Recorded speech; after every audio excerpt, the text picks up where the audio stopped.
So here's another story of how the government's screwing you and taking away your privacy rights. Now, these are core constitutional rights. In the Fourth Amendment, you need to get a warrant.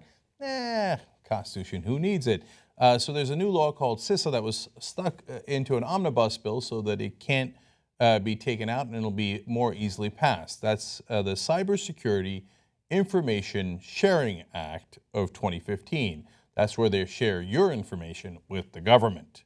And Senator Ron Wyden, who's fought against it, explains that it is a surveillance bill by another name. So, of course, they tell you, oh, it's the terrorists. We're trying to get the terrorists at ISIS. Maybe not so much. Here, The Verge explains, the bill would make it easier for the private sector companies to share user information with the government and other companies, removing privacy and liability protections in the name of better cybersecurity. Take all the info without a warrant so that you could be more secure. I thought we weren't supposed to trade our liberties for securities, that was a bad idea. I'm pretty sure that's what our founding fathers told us, and that it doesn't really work. You don't get either, as Benjamin Franklin famously said. Now, Evan Greer, who's with Fight for the Future campaign, said and explained, it's clear now that this bill was never intended to prevent cyber attacks. It's a disingenuous attempt to quietly expand the U.S. government's surveillance programs. Now we'll go over to Wired magazine that has more details on this. CISA has had alarmed the privacy community by giving companies the ability to share cybersecurity information with federal agencies, including the NSA, notwithstanding any other provision of law.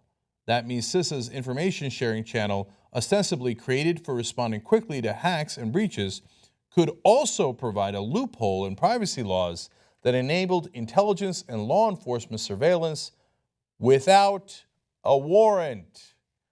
And they took away one other provision that would have been helpful. In the old days, they had one more safety check. It was supposed to go to Homeland Security and then go to the law enforcement agencies, and they were supposed to make sure that, that your privacy didn't get violated. Now, that didn't happen often either, but at least it was one more safeguard. That safeguard's also been taken out. You don't need a warrant anymore, so law enforcement can get in there at many different levels and just look into all your information online, which is the core of your privacy. You ever do anything online that you don't want the government or anyone else to see?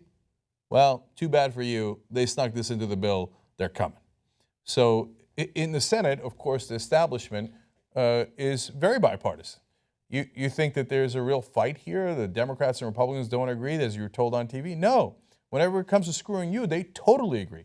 Now, you got good fighters like Ron Wyden on the Democratic side who are against this. You've got good libertarians on the Republican side who are against this. But in the Senate, it passed 74-21. It wasn't even close. The establishment agrees you don't need your rights anymore. Now, Wired explains further.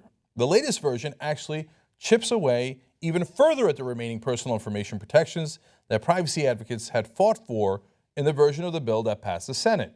The earlier bill had only allowed that back-channel use of the data for law enforcement in cases of imminent threats, while the new bill requires just a specific threat, potentially allowing the search of the data for any specific terms, regardless of timeliness.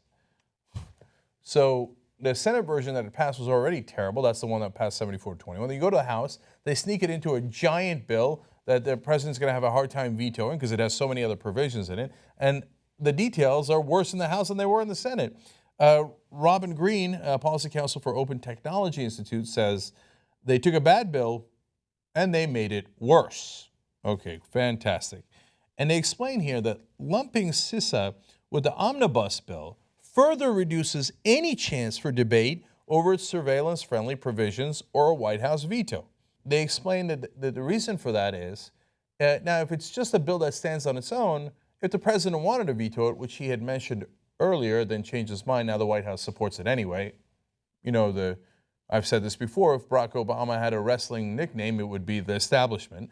So, of course he's in favor of it. But if he wanted to veto it, if it's a bill that stands by itself, it would be easier. But if it's part of a giant bill that has to be passed for the government to function and have a budget this year, well, it's nearly impossible to veto. And it's nearly impossible to extract it from the bill. The Senate has to also vote on that bill. They also have to pass that bill. Voila, problem solved. No debate needed. Just move along. All your rights are gone now. Now, one more provision explanation here in Wired. Even in its earlier version, CISA had drawn the opposition of tech firms, including Apple, Twitter, and Reddit, as well as the Business Software Alliance and the Computer and Communications Industry Association. In April, a coalition of 55 civil liberties groups and security experts signed on to an open letter opposing it. In July, the Department of Homeland Security itself warned the bill could overwhelm the agency with data of, quote, dubious value, at the same time as it, quote, sweeps away privacy protections. So don't get this twisted. It's not like, oh, yeah, it's a progressive show and they don't want to protect us against cybersecurity. They don't understand the threats involved. They're, just a bunch of progressives. No. It's us and almost every major company in the tech field, plus all the civil liberties groups almost all the civil liberties groups in the country. I don't know if there are more than 55. And the Department of Homeland Security, who also you're going to collect stuff that's not going to help you in Homeland Security. It's of dubious value unless you're using it for political reasons. I would tell you that don't let them take our rights away, and you should fight back. And we have won these fights before in the past when they try to do similar legislation, take away our privacy rights, and intrude into what we look on online. But this is going to be awfully hard to fight. How are you going to beat the giant omnibus bill that they need to function the government, for it to keep running, and all the money is in there. So let's fight, but the real fight is to get rid of this corrupt system in the first place, because it's like a tidal wave. It comes again and again, and it washes over our shores. We fight it back, and then money comes in, and the establishment's thirst for taking our rights away and snooping in on everything we do comes back in. You got to change the system entirely so that these guys are not in charge, and people who actually care about the American people can get elected in free and fair elections. Otherwise, this is going to be done ad infinitum and ad nauseum.